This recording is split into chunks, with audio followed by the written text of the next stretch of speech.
एक पठान गांव से बीमार मुर्गी बेचने के लिए बाजार गया तो बाजार में एक आदमी ने पठान से पूछा, इस मुर्गी का सर नीचे क्यों है, कहीं ये बीमार तो नहीं? पठान बोला, नहीं, गांव की मुर्गी है, शर्माती है।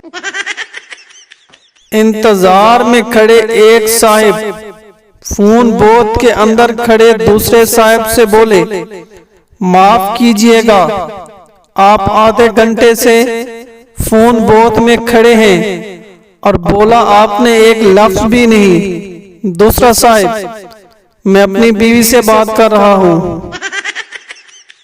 शौहर, मेरे सीने में दर्द हो रहा है, जल्दी से एम्बुलेंस को फोन करो। बीवी, हाँ करती हूँ, अपने मोबाइल का पासवर्ड तो बताओ। शौहर, रहने दो, अब थोड़ा ठीक लग रहा है।